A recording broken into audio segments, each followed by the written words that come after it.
With the Crossrail discovery in Charterhouse Square, 25 Londoners provide new physical evidence.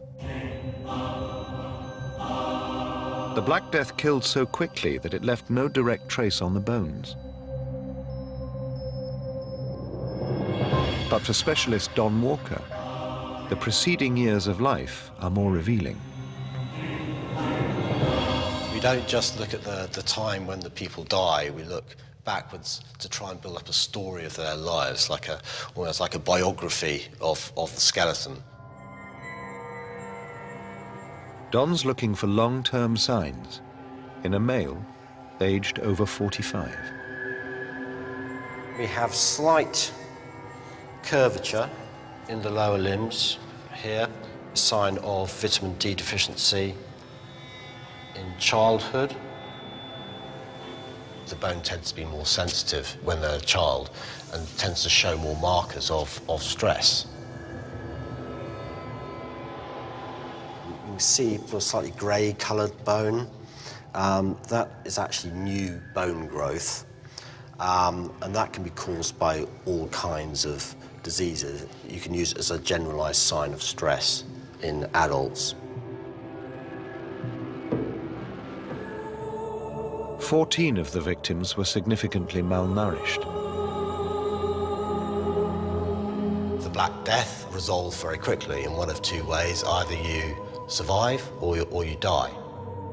You'd think that the people who had lower immunity, weaker systems, tended to succumb first.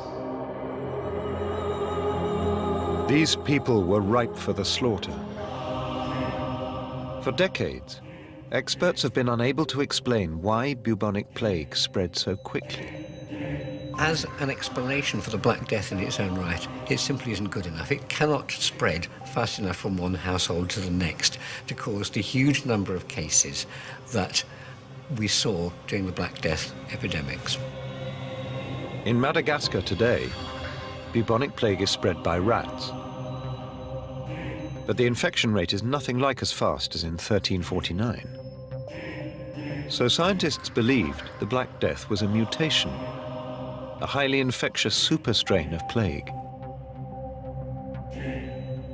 One of the big questions is, was that organism different? Experts can now put the organism under the microscope. Because after 7 centuries, bubonic plague and its DNA are still trapped in the victim's teeth. Don Walker extracts a sample for analysis. The best tooth to use is one of the larger ones, and this tooth will help to reveal the mysteries of the greatest epidemic that's befallen mankind. DNA is like a genetic barcode. Mutations in the code could have made the Black Death bacteria exceptionally lethal. But a comparison with modern plague from Madagascar brings a shocking revelation. Bubonic plague today is identical to the Black Death.